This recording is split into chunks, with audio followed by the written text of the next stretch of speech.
So you harvested your grapes, but did you remember to get the grape leaves? I didn't end up very many. I'm actually cutting out this grape plant, but I have enough to show you what to do. If you want to harvest them, just simply pull them off the vine. I don't have very many, but I have just enough, I'm pretty sure. Just pull them off the vine like this, don't matter what they look like. In the description, there's a free recipe for you using grape leaves, so maybe that'll help you out. If it did, let me know in the comments. So we're going to treat these grape leaves just like we would any other vegetable. You're going to take your grape leaves. These are in a little bit kind of rough shape. We're going to put them in our cold water in the sink. What I typically do, I don't use a brush on these. I'll just grab a microfiber cloth, take a microfiber cloth, and just wipe off both sides. When it comes to leaves, you want to be as gentle as possible or they'll break off. I will typically take the end of the stem off,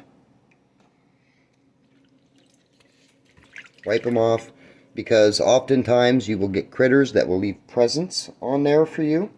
So you definitely don't want to be eating that. Wipe them off, get them set up. Once you get them all wiped off, I'll show you what to do next. So once I've got them all cleaned off, what I'm going to do is I'm going to leave them whole if I decide that I want to use them as a leafy green. So you can cook these as a substitute for spinach. It's significantly more nutritious than spinach is, so you can cook them like that. You can also cut them up and add them to your soups and stews, so it's a good way to put them in your diet. Or of course you could just go down to the recipe that I gave you and make that recipe too. Now if you want to store them, you really want to try to keep them as dry as possible. So you see how wet these are? I'm going to pat dry these and make sure they're dry. Maybe put them on a drying rack for half an hour to an hour. And then I'm going to bundle them up and I'm going to put them in the crisper in the freezer. You're going to hold these just like you would fresh produce. So they're going to be good for 3 to 5 days if you do it that way. The other alternative that you have that you can do and still add these to your diet is you can dry these. And once they're dried, you would put them in either a plastic bag if that's what you use or a glass jar.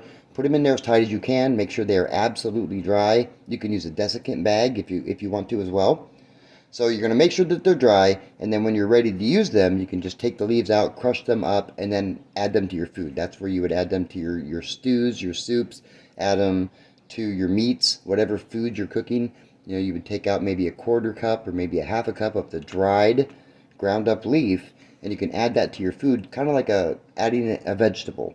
Now, the other part about this is you can also turn this into an extract. So you can turn it into an alcohol-based extract or tincture, and you would get a lot of the medicinal properties. If you don't know the medicinal properties, go watch my last video on my timeline where I discuss all the medicinal properties of grape leaves.